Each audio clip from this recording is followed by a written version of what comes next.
heard of the story of David and Goliath? Okay. Show me your hand if you know the real story of David and Goliath. So, myth and legend grows. The story we think we know of David and Goliath is that David beat all the odds and defeated someone who was bigger, stronger, more powerful, and did something that shouldn't have happened. But I did a little bit of research. Well, I got my researcher to do a bit of research for me. You all know me. To find out what the real story of David and Goliath is. And it's not what you'd think.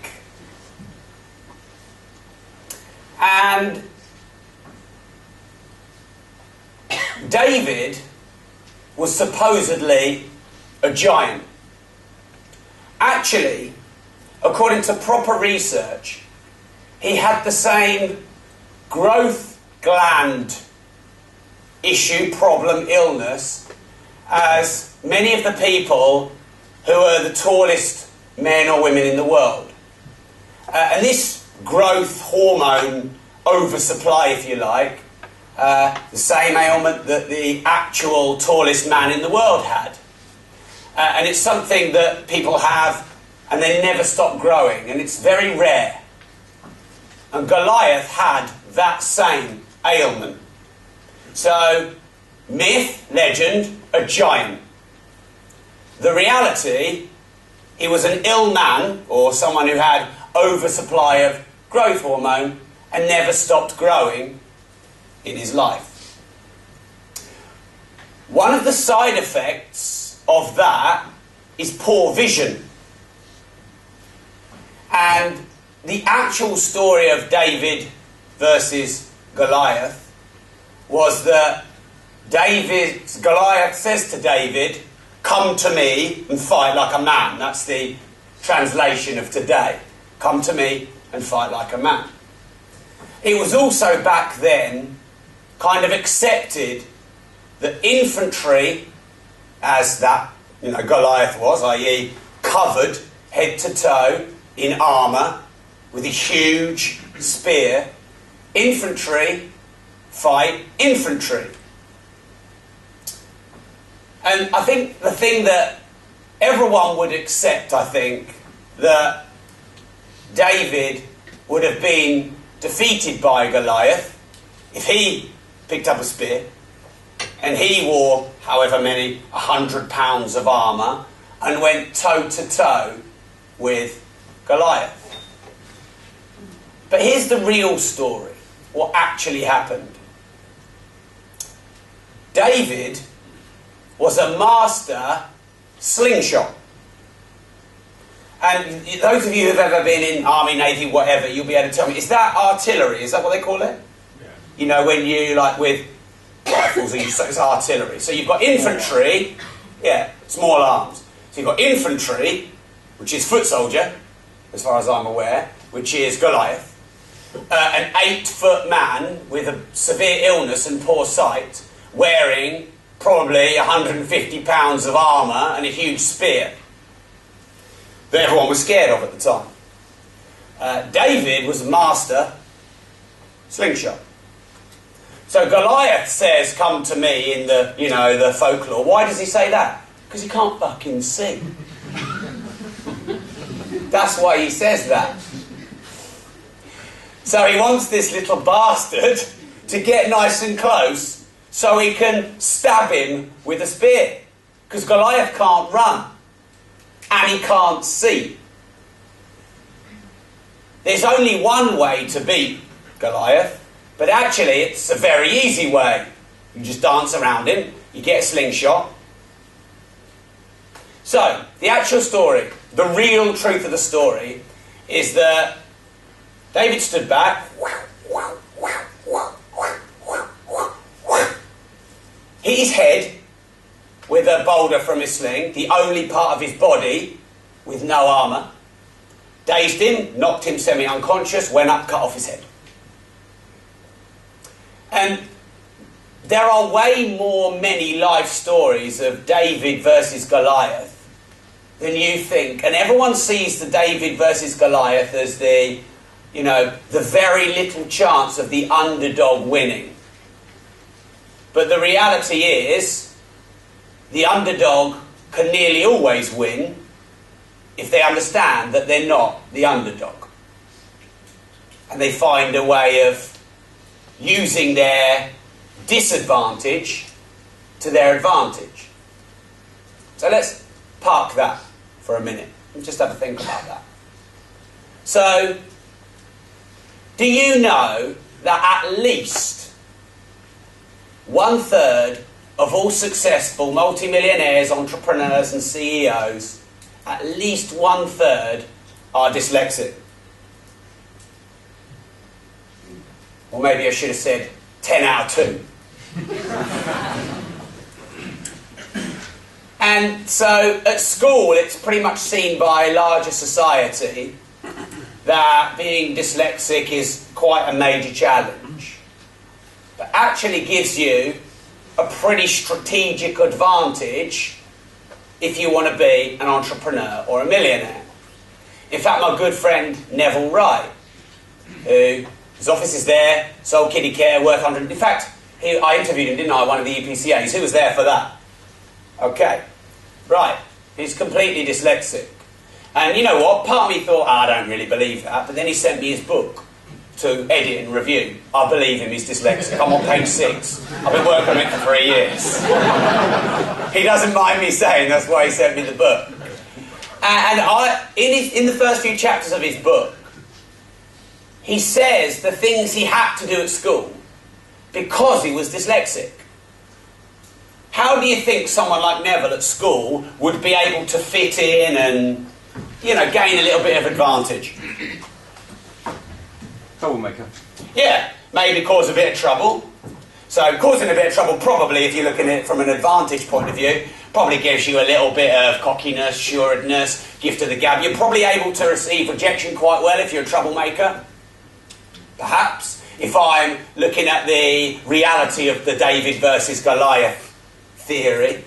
What else might you have to do? If you're not very good at school, where might you have to be good at? Sport. So that's where Neville focused a lot of his time. He was brilliant at gymnastics, which probably gave him other lessons. Maybe on the playground. Maybe selling stuff on the playground. I don't know. But the reality that I've seen, when you actually look into it, is the things that most people see as a disadvantage. If you look hard enough, there is a hidden advantage that you can use. And that's the way I'd like to start and set up the scene for my talk for the EPCA. And I think if you look at my story and your story, it's quite similar. Like, I didn't do what I did in property because Dad gave me 500 grand. And there's no doubt if Dad had given me 500 grand, I'd have wasted it on all the same things that I wasted the 30 or 40,000 pounds worth of debt that I'd built up. What is it George Best said? Wasted it on women and booze and... what's the punchline? The rest of it I squandered. The rest of it I squandered. There you go, yeah. So I definitely would have done the same thing with the money Dad had given me. I actually got a payout for a motorbike crash. I had a quite serious motorbike crash. I got £15,000 payout for that. Wasted that. So, if you don't have a huge amount of money right now, if you don't have all the deposits you need for all the properties, what's the advantage of that? What's the real David and Goliath advantage of that? Share with me. Hungry. Yes, you're hungry. You're way more hungry than you'll be in 5 years when you are where you want to be. And actually, 5, 10, 20, 30, 50 years on, you may envy your start-up self the hunger and passion and desire you had. So, good point there, buddy. Show me your hand if you are at the moment still hungry, because you're skinny. Alright, so you're hungry right now. But when you've got all those things that you desire and crave, maybe the hunger wouldn't be there. Okay, what other advantage might you have? Get creative. Yeah, you have to get creative. So if you've got 500 grand, do you need to learn no money down? No. If you've got no money, do you need to learn no money down? Yes. And money or no money, would you rather do no money down or loads of money in? No money down. So you've got to find out how... So if you take that hunger and desire, plus you have to go find out how to do no money down, that's a perfect recipe for no money down properties. You very rarely hear stories of people who had a few million quid and did no money down. Because there's no hunger and no need. Something to think about.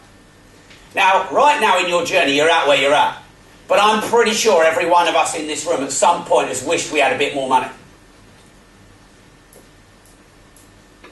But you've got all the tools you need to find it. Maybe you're just not quite looking in the right place. Every advantage has a disadvantage. Every disadvantage has an advantage.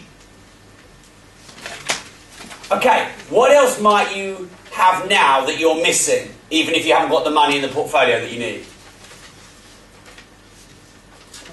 Hunger, desire. What else? Mindset. Mindset. So, show me your hand right now if you're reading a lot of books and listening to a lot of audio. So, you are ferociously learning. I'm guessing the year before you started ferociously learning, you weren't. And I'm guessing you're ferociously learning because you're in something new and you want to change your life. So if your life was where you'd want it to be, you wouldn't be ferociously learning and discovering all these new things that you're discovering. And hey, I think that's one of the joys of life. Discovery. In fact, the David and Goliath story I just told you about, I found out by listening to Malcolm Gladwell's audiobook, David and Goliath. So, Malcolm Gladwell's books are brilliant. He does a lot of research and he busts public opinions and myths. You definitely want to get that. It's a great audiobook. Okay, so, quick, if we've got anything to share, you know how we roll at Progressive Property. Put your name up, say your name, and everyone say hi back. So, Alex, what's your name? Alex Safatowski. Hi, Alex! Hello, everyone. I think if you start with lots of money, you won't have to learn the skills to really... It's going to run out at some stage. And if you start with nothing, you have to learn all the raw skills to really kick on and go far further than you ever would have if you start with loads of cash. Yes. So, if you start with money, the thing that you leverage to get what you want is money. And when the money runs out, you have nothing to leverage. If you start with no money, you have to learn the skills, the traits, the mindset, the vehicles of wealth. And whether you've got loads of money or no money, that's what you use. That's why millionaires and billionaires who go bust become millionaires and billionaires again. Because you can take their money, but you can't take their knowledge. And I know you all know this intellectually, but you've all experienced what we do on our journey as VIPs, which is, it's not happening quick enough, I want more deals, I haven't got the JV finance yet, blah, blah, blah, blah, blah. And maybe we forget these things on our journey. Okay, cool. So, I have created a little system for you. My challenge, I suppose, at EPCAs each time is to give you something new, something you haven't had from me before. Bearing in mind we spent a lot of time together. So, here's something I haven't done with you before. I've created a handout. I don't know why I looked so camp when I was doing that. I hope you ain't laughing. You look really camp up here, mate. Alright, so, if we could hand out the sheets, that would be great. I've got a sheet for everyone. I've got the 15 steps, the system that makes every VIP guaranteed successful. Sorry. Maybe you want to take one, pass it on kind of thing. Yeah. So we'll hand out the sheet for everyone.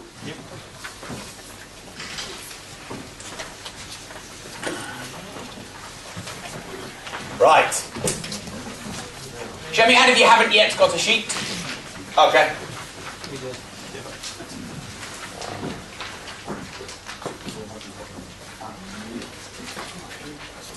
See some of you putting your name on already? Exactly, that's how valuable that is. Show me your hand if you haven't yet got a sheet. Okay. Show me your hand if you haven't yet got a sheet. Could you pass one to Ian, please? And to Dixie. Great. Okay. So, as you can see at the top, what system makes a successful VIP property investor stroke millionaire? We're going to go through steps 1 to 15. Now, show me your hand if consciously or unconsciously you have ever compared yourself to other VIPs. Okay. And maybe you've asked yourself, why have they got that and why haven't I yet? You might have asked yourself that. And I suppose that's the magic question, isn't it? What makes a successful VIP? What do they do? We know it's not DNA. We know it's not environment or history. We all know that because we all come from different places. We know it's not a single particular model or strategy because some VIPs are great at flipping, some are great at single let, some are great at rent to rent, some are great at options, some are great at deal packaging. So we know we could all succeed in all areas as a VIP.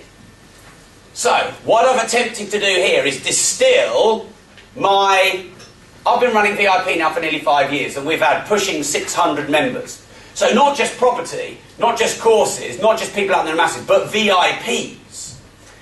And in the old days when we started, there was me, Mark, and Alex Way and Dave as the mentors. Dave, who used to be our head of marketing.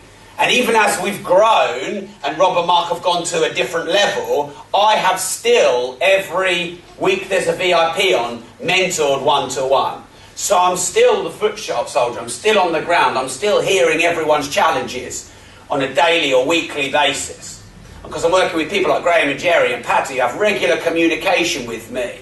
So I know your challenges. In fact, I'd have to be an idiot not to be able to work out the common things. So show me your hand if you'd like the common 15 things. Okay, cool.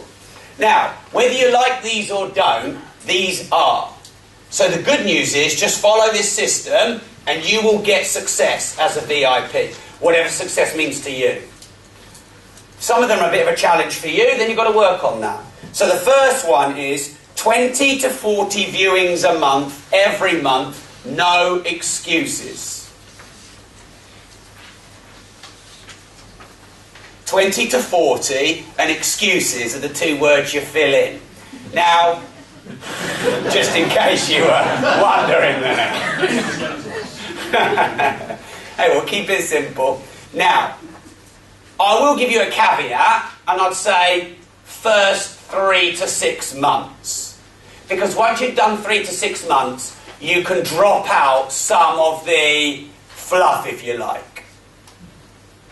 Now, I've been challenged by many people on this. For example, what's the point in me viewing properties I don't want to buy?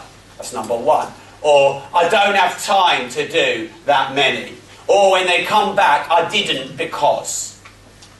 So let's answer those 3. Number 1, what's the point in viewing properties I don't want? Why is that not a valid excuse? What's your name, Elliot? Elliot. Hi, Elliot. Hi, Elliot. So I think it builds relationships with estate agents and you can get them out of the office. Bingo. So those first 100 viewings you do, I'm not really even that interested if you buy a house. You need to do that many viewings to know your estate agent on first name terms, know which football team they support, know which pub they go to, and know where some of the good deals they go to. I.e., be confident enough and know them enough to ask them who their big investors are in the area. So Mark and I had to do 30 or 40 viewings with Simon Grace before he gave us the name of Mick Ryan. Mick Ryan is the guy who Simon was giving all of his deals to. So what do we then go and do? Hunt out Mick Ryan. Go for lunch with him. Then tell Simon we're good mates with Mick Ryan. Oh, well, maybe you can have a couple of deals too. Then Mick Ryan phones us up a bit pissed off. Hey, that's all part of the game.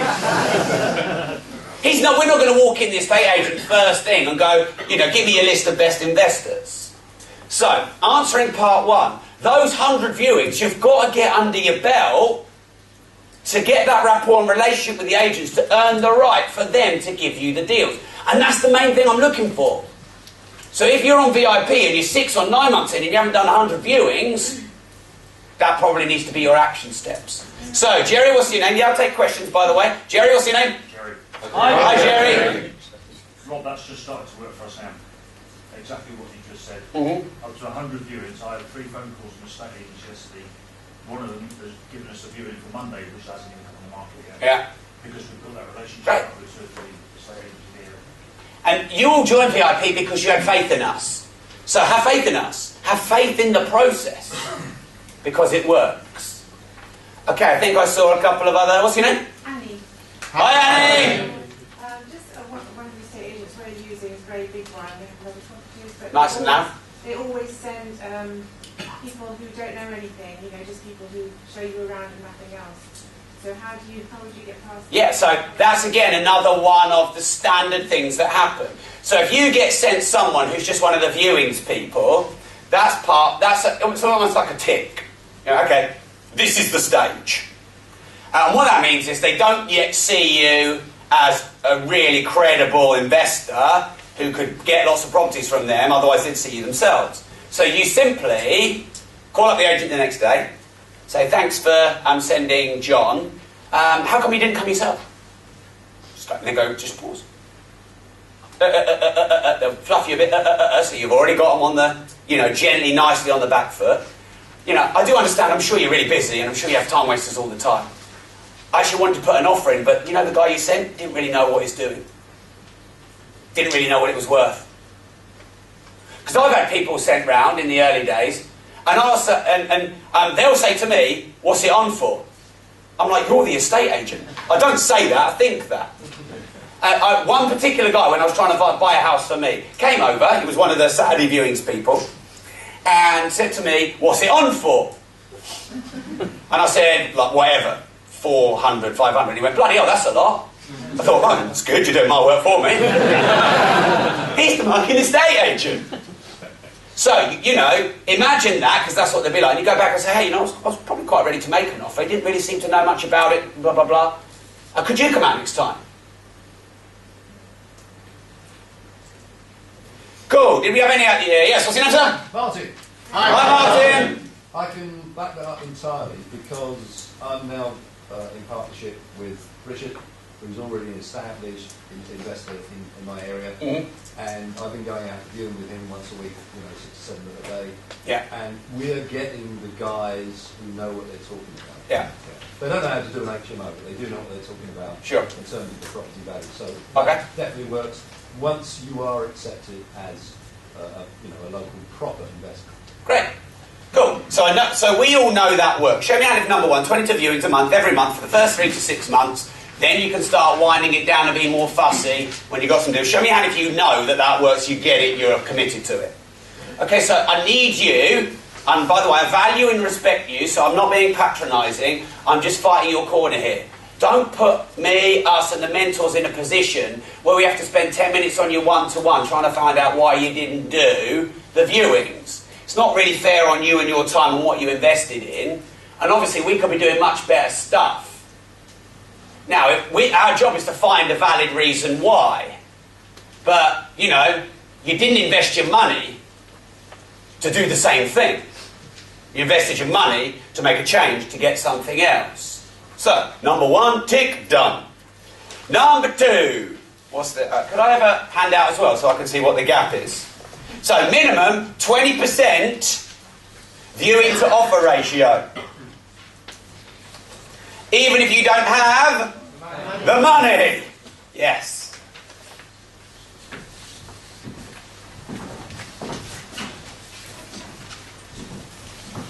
Now, what are us property investors doing this for? Freedom. Okay, yeah, at the top level freedom, let's chunk down a bit. Money, let's chunk down a bit. How do we get our money? Buy property. Yeah. So yeah, we're definitely in for that. But ultimately, we're here to buy property. What do you have to do to buy property? Make offers. What do you have to do to be able to make offers? Do viewings. So isn't it ironic that people will go and do a load of viewings, well, no viewings first off, and then a load of viewings, but then they won't put any offers? What are they scared of? Buying houses. There's that loop. They're probably scared that if they put too many offers in, they might get too many accepted and they might not have the money yet. But you don't know what's going to happen. You can put 10 offers in and get none. If you put 10 offers in and get 10 accepted, I'll give you a slot on my events. I'll retire and you can teach me. Because that's never happened to me. So, minimum 20%. Now, I guess I'm probably talking for the first 3 months to 9 months. Once you've been doing it a year, 2 years, 3 years, and you feel like you're a professional, you'll probably be able to get your view 6 to buy 1, and you probably offer on 5 out of 6. But until you're there, follow the system. Don't change the system until you get it. All right, cool. So that's number 2. Rob? Yes, what's your name, Alex? Alex. Hi, Alex. Hello, you made me realise that even if you have been going for a little bit, if you go to a new agent, you still have to go through that dance. Bingo, you have to start again. Yeah, you do. And you always want to be starting again because you always want to find new agents. The good news is when you've done it once, the next time you'll cut out the mistakes, the fluff and the side roads and it'll happen quicker. But yeah, totally right. All right, cool. Right, number 3.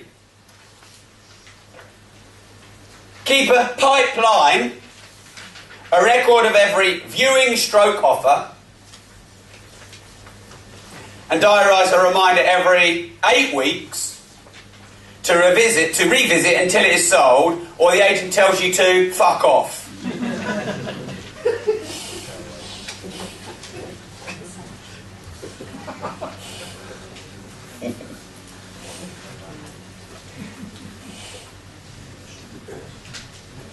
Did you all get that? So the words are pipeline, viewing stroke offer, 8 weeks, and no. Alright, now, show me your hand, and let's be honest, and I'm going to put my hand up here because I know in the past I've committed the same cardinal sin. Show me your hand if you've made an offer, it's been rejected, and you haven't then followed up on that property. Okay. Now, you do, let's say, 100 viewings. Let's say you make your minimum 20 offers. How many are you going to get accepted? 2, 3, 5. Yeah, maybe. So therefore, there are 95 properties, thanks Katrina, 95 you didn't buy. Does that mean all 95 sold immediately to someone else? No. Does that mean that they might be on the market next month, month after month after month after? Yes. Yeah. So, if you were a salesperson and you've got sales experience, you have suspects, prospects, and then customers. So you'll do your lead drip gen, you'll have a load of potential customers, and obviously you'll have all of them at a various different stage of where they're going to buy. And you'd manage them all and you'd follow them all up, and you'd have a CRM system, like Act or Goldmine or Infusionsoft, and if you had 100 potential clients, they're all at different stages, and you'd have a diary reminder from your CRM system that you'd follow every single one of those customers up. And if you're a good salesman, the only time you'd stop following them up is when they said, no, I've bought, I've spent, piss off. Sorry, I spat in there, Jim. So if you think about it, why aren't we doing this in our property business? I mean, many of you in this room have already done 100 viewings, 150. I would make a bet at least a third, maybe a half, maybe 2/3 of those still haven't sold yet. But here's the good news. The longer they haven't sold, what's more likely to happen? They're going to get more motivated, the price is going to get lower. So think about it like this. You actually don't want your offer accepted early. This is what you want to happen. Go and view, build some relationship with an agent, make an offer, they say no, and buy it in 2 years. That's actually the ideal scenario. Because 2 years down the line, it's going to be 20, 30, 40% cheaper and easier for you to buy and quicker to complete. But because we're all hungry and motivated and we want to buy now, we're getting patient. And that's actually one of the worst things we can do, because then we chase deals. Or we get demotivated because our offers don't get accepted. Are you with me on that, by the way? Yeah. Mark and I have bought a deal that was 2 years in the process. It was one of our best deals. Garrick House, one of our best deals. Months and months and months in the process. In fact, even if you get it agreed, you want it to take months. You're getting pissed off because you want to buy it, but so is the vendor. Okay, so here's how you do it, and it's really nice and simple, by the way. Show me hand if you're finding this useful so far. Okay, great. You simply get some kind of diary reminder system. And you can be really simple, like just use your iCal if you're a Mac user, or Outlook if you're a PC user. Sync it up with your phone so that when you put the diary in your entry in your phone, it syncs to your computer and vice versa. That's important. And you might use Exchange, Microsoft Exchange for that. Because when do you want to book the next appointment in 8 weeks' time? No. Immediately when you get the offer back or the rejection. Because otherwise you'll forget. So the agent contacts you back and says, no, it's too low or whatever. You say, okay, well, I can't go any higher, but if things change, let me know. Because you want to stay in the game. Don't get pissed off with them, just say that. And then get your phone out and book a reminder in 8 weeks' time to pop up. And you want to have the following things in it. It's not in this system, so just write this down. So the first thing is, obviously, you want the property address. You want the estate agent's name and the agency. You want the offer you put in. And then your top line figures, for example, rent, yield, your ideal purchase price, you copy in the notes bit. Why do you do that, by the way? Yeah, because 8 weeks' time you'd have forgotten all that. And it'll take you ages to find it again. And when you've done 100 viewings, you're going to have 100 reminders over an 8 week time frame because you're doing them every 8 weeks. So what's that, about 12 a day or something, I don't know, random. So you want to, and all you do, by the way, just in your phone, in the notes part, have those things in like a note, so you just copy and paste into your notes and just put the bits in. Because it has to be quick. You're on the phone to the agent, he's telling you, okay, right, go in. So your passcode, back to your main screen, calendar, September, yeah, move across, 2, 3, 4, 5, 6, 7, 8, bang. If you've got a memory like me, you'll need to do it like that. Because I forget stuff really quick. Right. Any other questions or comments at this stage? Now, you phone them up after 8 weeks, and you just say something like, oh, did 26 Derrick Lane sell? Yeah, okay, this is important if it's sold. What do you ask them? Yeah, so 2 things you ask them. 1, how much? Because you want to know. You need to know those, because that is live data. And then, exactly as Charlie said, you say, okay, do you have anything else like that? And then, if it hasn't sold, what do you say? Well, Yeah. Oh, well, act a bit surprised. Oh, I'm surprised. Hey, my offer's still there. They'll probably forget what your offer is, so you get another chance to put your offer in again. If it's a bit low, say, oh, okay, well, no problem, but it hasn't sold for 8 weeks. I'm still here. And then what you can do in 8 weeks? You're going to phone them again. And the longer that goes on... And by the way, when you do this, anytime a deal drags out, they'll think of you, because you now have mind space. Because you're phoning them every 8 weeks. They have no problem with you phoning them, asking them to buy property. So don't worry, don't think you're encroaching them. And remember, it'll be with different estate agents. After a while, when you do this, what can you do? You can have someone to do all this work for you because you've systemised it. So you no longer have to do the viewings. You can grow your business. I've got 4 weeks off, but... Okay. Go 4 weeks if you want. Fuck up my system. Why not? I thought it was 4 weeks, 6 weeks, might have forgotten about you completely. You know, or... You're very memorable, Alex. They won't have forgotten about you. Yeah. No, I mean, yeah, so why 8 weeks? Why not quicker? Well, if you've got a lot of offers out, it might be a little bit much. Also, you might just... You want it to take ages. If it's sold in 4 weeks after your offer, it's probably sold a bit higher than you'd want to pay. Hey, by all means though, if in doubt, test.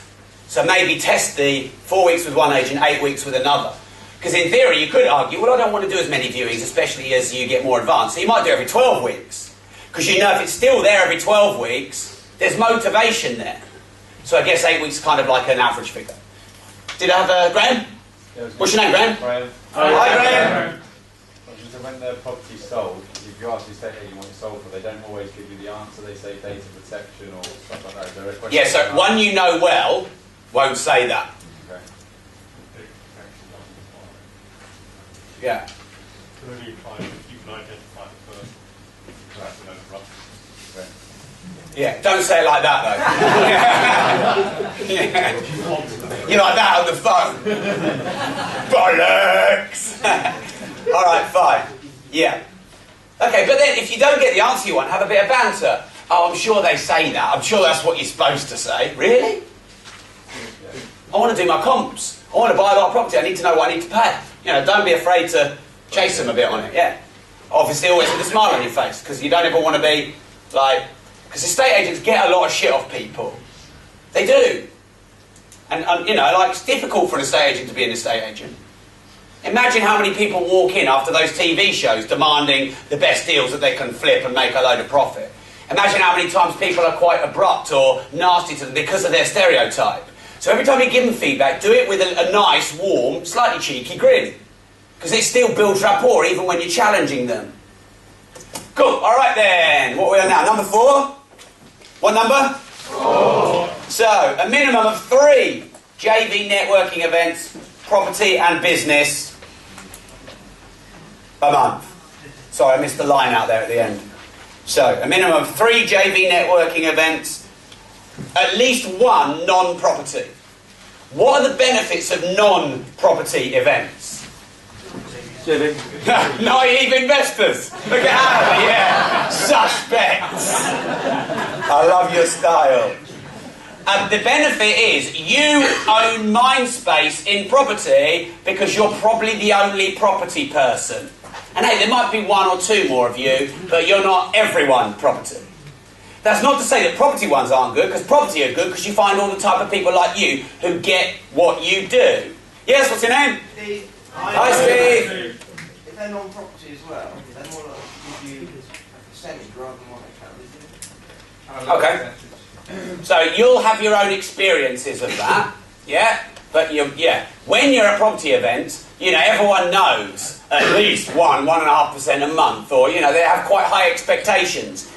Business events, they'll have lower expectations much of the time, unless they're a VC or some kind of dragon, in which case they'll have higher expectations, but it'll be in a different way. It'll be a bigger share. Cool, all right then. Number 5. Follow up on every card, stroke, person you meet. So every business card you get, or every person you meet, follow up on it. Now again, I'm sure if we're all honest, we've got dusty business cards. What's the point of going to a networking event if we're not going to follow up on the people we meet? Now, I know you know if you're good on that or you could improve. Now, you don't have to go in pitching them right away. In fact, it's probably not a good idea to. But here's a few tips that will really help with this and make it easy. Number 1, have for your networking cards, put a picture of yourself on the back. A nice, smiley, friendly one. Put that same picture in the signature of your email. So, when you follow up, there's instant mind space there. I'm assuming you have 2 different cards then, would you? For Yeah. manager kind of thing. Yeah. Definitely. So, that one's for networking.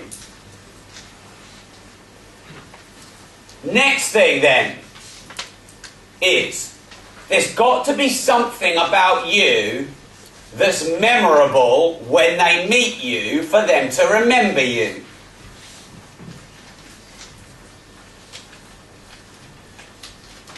And there's a bit of a balance, because it doesn't necessarily have to be something that they really love. At the same time, you don't want to give them some weird, slimy handshake. Oh yeah, you'll remember that. But something about you that makes you memorable, and if they're then gone to a networking event, their mind can instantly recall you. That's what this is all about. That was our way of doing it. You could even go as far to, and this is quite a smart thing to do if you can't do it visually, say, hey, I'm sure you network at a lot of people, I'm the person who. And just say something.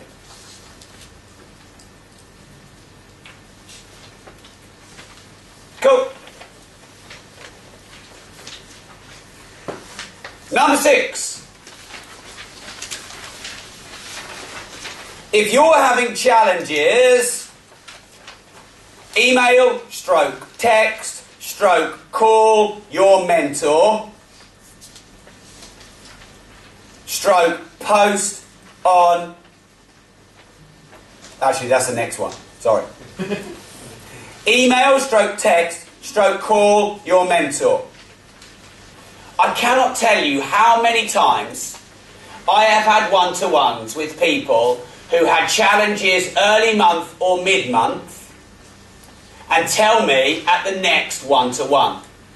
And everyone who works with me, and those of you who are being mentored by me, I make it patently clear you can email, text or call at any time. On the first session, on the next session, every time you have the session. Because I make, at my level of mentoring, I make it so that we don't have too many people, so that even if you emailed me or called me every day, it wouldn't be too overwhelming. Because that's what you've invested in, and I know you need it, and I know it helps, and when I get you through the other end, we're both going to have a great relationship. And I feel guilty. If my students, the people that I work with, don't get results, I feel guilty, even if I know I've done everything I can. And that you want me to feel like that.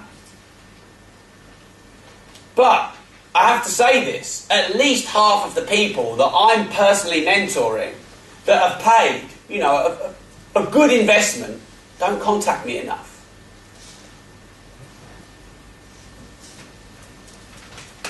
When do you need us? You need us when you're having a bad time.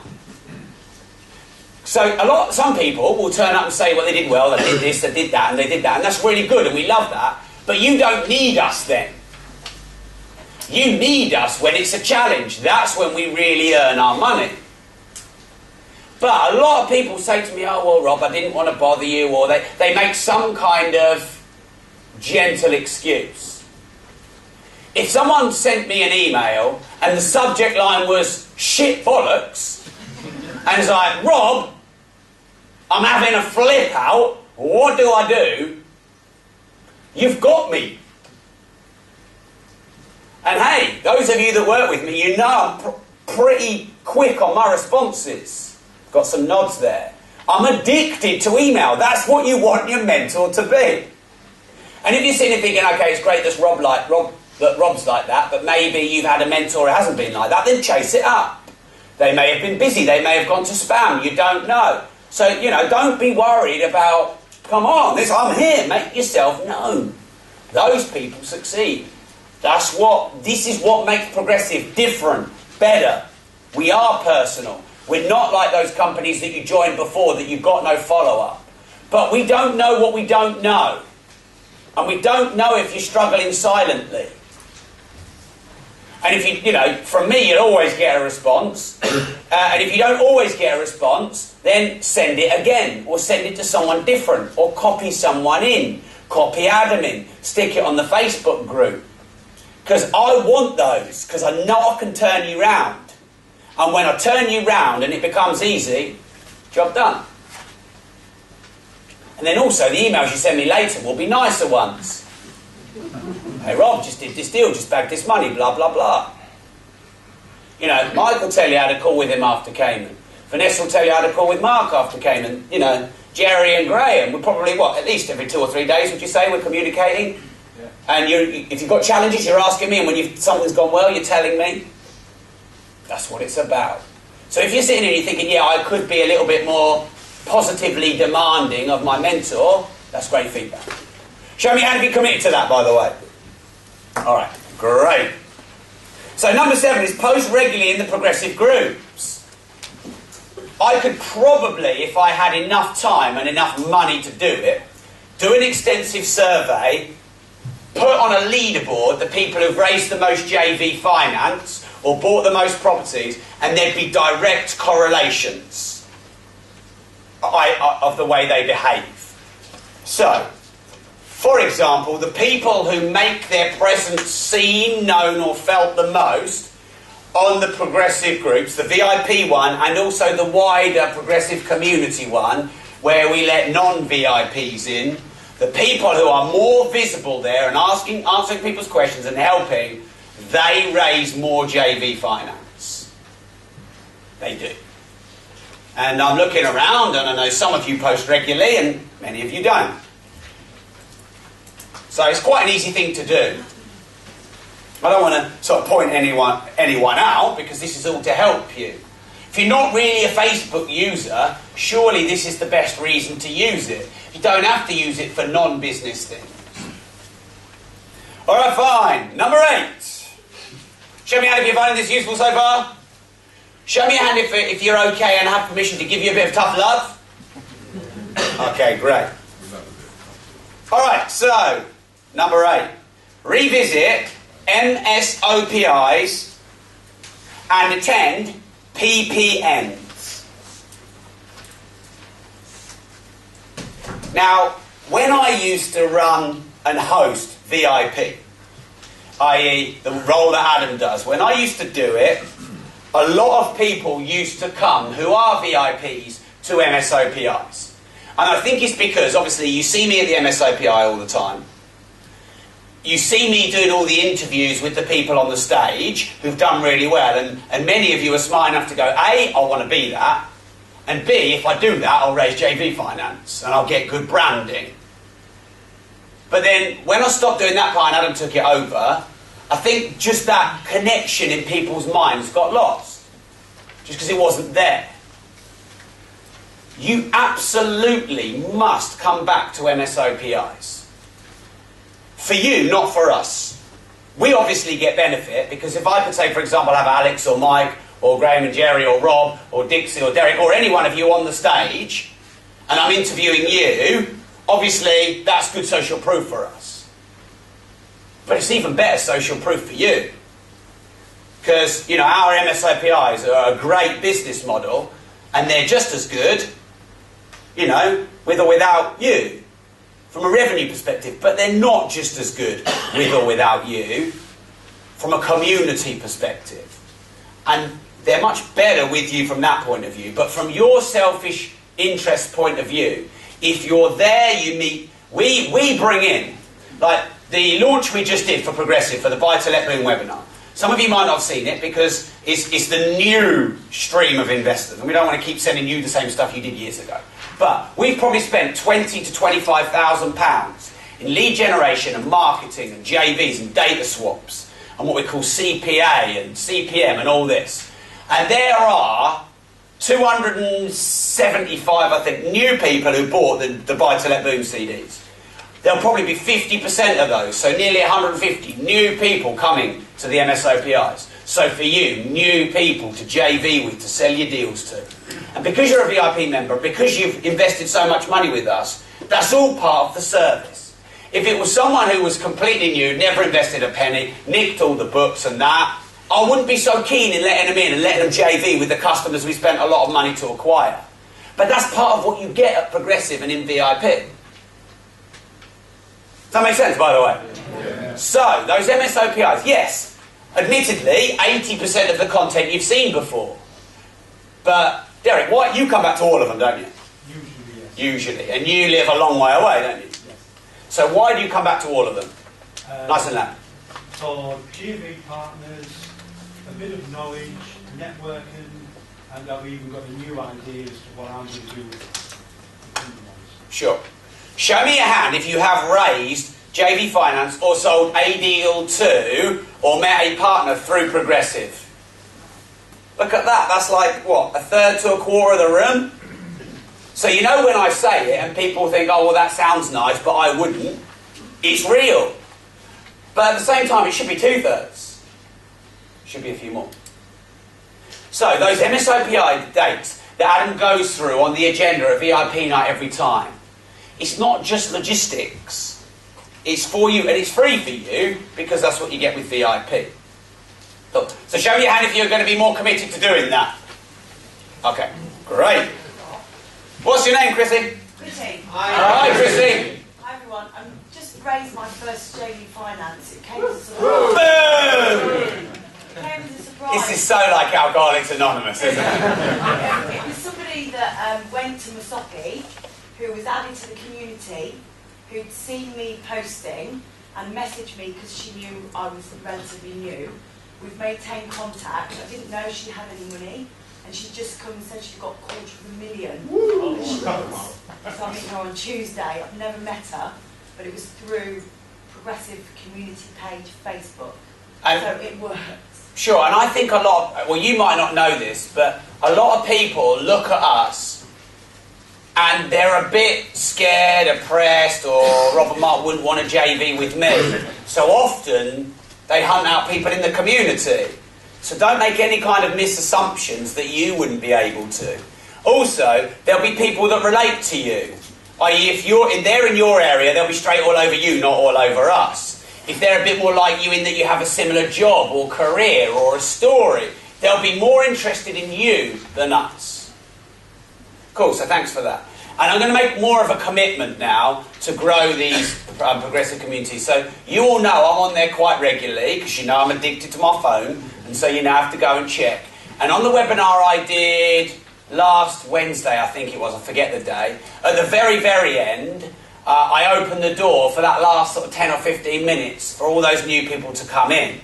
Now, when I started the Progressive Community Group, it was only for people who are on our membership site, paying £30 a month for the membership site and the Resource Academy. Then obviously if you've done VIP or a course, I'm going to let you in because you've invested a few grand. But what I'm going to do is, after a webinar or some kind of thing, I'm going to open the door for 20 minutes. And so we got 200 odd new people in after that webinar. That's great for you. And if anyone, comes in and they're going to spam it or they're not right, I just ban them straight away. So don't worry about that. Also, the Facebook open group. It's called Progressive Property Community. Are you all on it? Show me your hand if you're on it. The bigger one. It's facebook.com/groups/progressive property community. Now the VIP one is obviously, we communicate you with about all the VIP, the logistics, and obviously that's more private and VIPs, but you want to be on both. I'm going to commit to growing that and getting you more JV finance, and it's obviously already happened. Alright, cool. Number 9.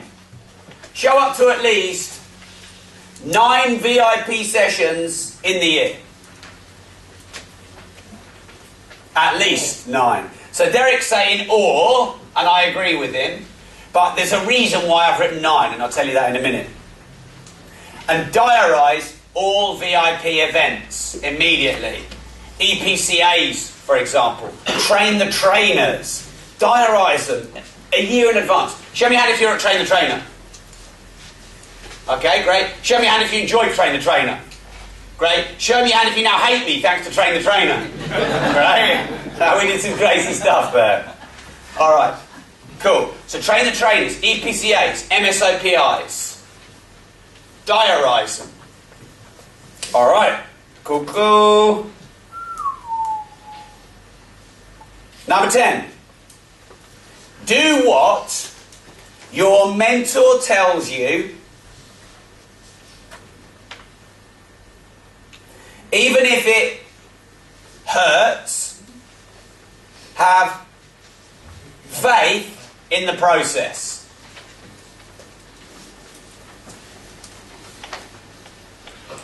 I don't know if your mentor's ever asked you to do anything and you've questioned it. But you've had faith in them being a mentor. So unless they've asked you to do something obviously, unrealistically, patently ridiculous, try it.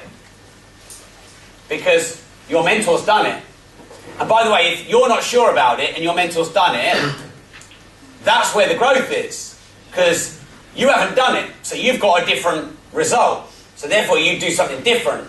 So you wouldn't want to have a mentor and teach you how to do all the same stuff, because there'd be no value in it. But it challenges you, it hurts, it stirs emotions. 20, 30, 40 views a month, 5, 10 offers. Ooh, that's a bit scary. That's why it works. And that's why you haven't done it. Cool. Right, so why 9 VIP sessions? Because Derek says all of them, and I agree. Because we did do one massive survey to our VIP members, probably, it must be 3 years ago now. A proper, full, commission detailed, phoning you up all the time, getting a lot of specific information out of you. And here's some of the things that we got from that survey, which was very eye-opening. You want to write these down. So the first one is, if a VIP did 9 or more sessions, pretty much all of them did well. Now, what does do well mean? Obviously, do well to you, but bought houses, raised JV finance, made X amount of cash flow. But anyone who was kind of 8, 7, 6, the results seemed to diminish. And as they were down lower than, say, 4, there were a lot of excuses about, why and maybe what we didn't do. So direct correlation. The numbers of events you turn up versus properties you get. Now, here's the thing. Show me your hand and be honest here. Has there ever been a time you haven't felt like turning up? That's when you need to turn up. Ian Wallace got on the train all the way from Newcastle down to Peterborough, got in, grabbed me a mark, and basically, you told me I could do a no money down deal, you mentored me on this no money down deal, this no money down deal is out of bed, I'm fucking pissed off. What are you going to do about it? So our first thing I said was, take a seat, Ian. And I coached him round it. He'll tell you this just as openly as I am. Because, it's not very nice. So, I knew that this was a make or break moment. I.e., if I let him go, and, he doesn't deal with this, he's out. But if I can help him, this will be quite a turnaround. He'll remember this. So basically, we got Mark in. Mark went through the details of doing a no money down deal, and basically it was the wrong solicitor and what they said and what they shouldn't have said, and you know how that all works. And then I had a bit of time with him, and I sat down with him, and I did a bit of the mindset, and I said, it's good that you came down, I understand you're angry, this is normal, this happens. When I say to him, this is normal and this happens, that doesn't do any good. Because in the moment, he's got his emotions, and he doesn't want it to be normal. He wants perfect viewings, perfect offers, no deals to fall out of bed. That's what we all want. So I gave him a book. The book was Gerald Ratner's autobiography. I gave it to him. Now, you know why I gave him that book. Because Gerald Ratner had something really bad that happened to him. And actually, he was pretty much out of his control. And he turned it around. So Ian emailed me when he got to Newcastle. He said, I've read the book. Great book. I know why you gave it to me. Sorry for my flip out. See you next month. Ian Wallace has got 30 odd properties. He's a multi-millionaire now. He obviously is the go-to guy for tax. He's written the best-selling property tax book in the UK. I'm still friends with him. And if he's ever having a wobble, I'll just say, remember that no money down deal? And it shuts him right up. In a nice way. Here's the thing that Ian did that was fantastic, that I really respect Ian for. By the way, I had no problems with him in ranting at us. I had no problems with all of that. We all feel like that sometimes. We're allowed to do that. Here's what Ian did. He got on the train when he didn't want to come in. He felt pissed off, he felt angry, he felt demotivated, he felt like the world was against him. It's only one deal, but that's how he felt. But he got on the train. Bless you. In fact, get on the train when you're really upset, not in the car, because you can't turn round. You're stuck. Alright, fine. So, have you made a note of that? Get here, even when you don't want to. Show me how to be committed to doing that. Alright, great. What do we got next then? Yes. Don't use your one-to-one to talk for 40 minutes, or 30 minutes, or 45 minutes. however long it ends up being. Now, this is not because we don't want to sit and listen to you. But I've learned a lot mentoring people over the years. And when I wasn't as good, and when I was more soft and fluffy and cuddly, and I thought people were paying me to be nice to them, I'd sit there and I'd listen to them, and I'd listen to their problems, and I'd listen to their challenges, and all of a sudden look at the time and what have we achieved. And that might be catharsis, but it's not what you're paying for. What you are paying for is for someone to set you goals, keep you accountable, manage the challenges you have, and actually, if you wanted a ratio, you probably want to be listening 3/4 of the time if you can. And that's a hard thing to meet for both the mentor and the mentee. So any of you that mentor by me, hopefully you feel that it's polite, but you know I'm quite direct. And the first thing I ask you when you get in is the same thing I ask you every single VIP. What's your outcome for this VIP? I've already read your mentorship and accountability sheet, which, by the way, all of you are getting really good at filling those in. They really help us. We've invested a lot of time and extra team members to get those in. So thanks for getting those in. It really helps us serve you better. Now, I've already read what you did and didn't do. What's your outcome? And then I set you action steps. 3, 4, 5, 6, 7. And any challenges you have, we pick up and go through it. So, help us help you. And how do you do that? The next one is know your outcome for your VIP session or one-to-one before you arrive. I've quite a lot of people when they get there and sit down on my one-to-one, and I say to them, what's your outcome for the one-to-one? And they say, I knew you were going to say that. So obviously with a nice little smile on my face I say, so what is it? Sometimes it takes me 10 minutes to get it out. It's especially ironic if they've travelled from Spain for the one-to-one. Plenty of time to think about that. So your prep work is in the car or on the train. I.e., what's your outcome for the one-to-one? What challenges have you had that you want to work on specifically? Because some people I work on in the one-to-ones, it's a challenge to get it all in the 40 minutes. I pretty much always do. But for some people, it's almost like, well, they only need one thing and then they're done, and there's 20 minutes left. But I'm thinking, wait a minute, you know, there's an opportunity to do a lot more in that time. So your travel time before you get to your one-to-one is as important as your one-to-one. Show me how if you get that, by the way. All right, cool. Right, number 13. I've got a little surprise for you in a few minutes. I'm very excited about this. All right, number 13. Don't get disheartened. Or if you're at Ian Wallace, angry. Whatever it is you feel when it's not going your way. Now, we're all different. Some people start to feel like a bit of a victim. Some people get angry. Some people get bitter. Some people get jealous. Some people start to beat themselves up. Whatever that feeling is that you personally get when it's not going your way, manage yourself on it. Because we all feel it and we all get it. All of us. It's normal. The next one is... What's the end of it? Sure, Winston, I was just getting there.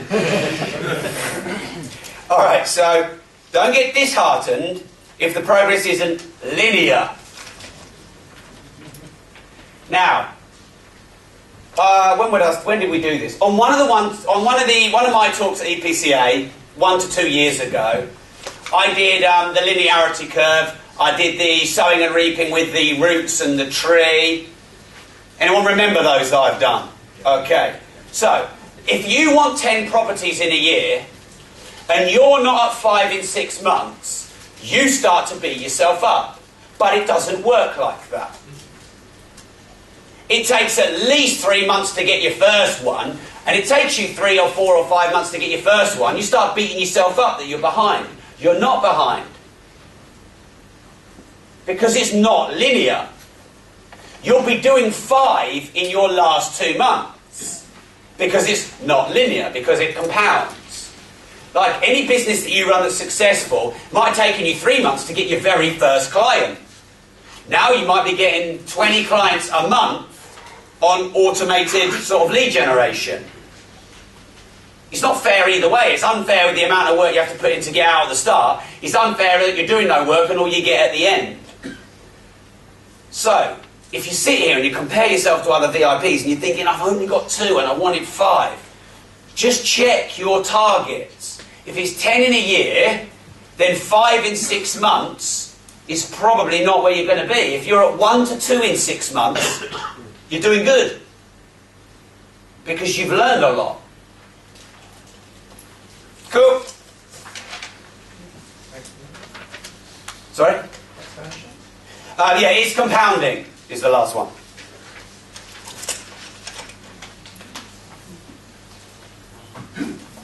Right. Number 14. Do not compare yourself to other VIPs. Do not compare yourself to other VIPs. None of them are as good looking as you.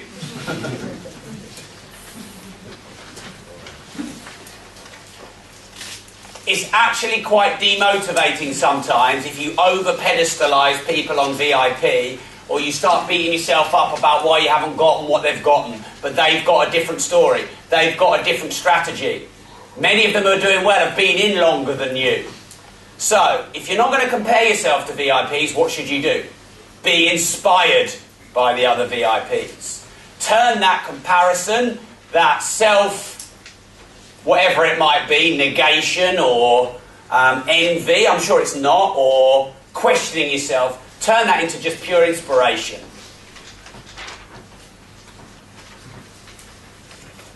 And then number 15, be clear on your strategy by month 2/3, and don't chop and change every 5 minutes. Actually, I put it here when you have a bad month. But you could even just scrub out that bottom bit and put don't change.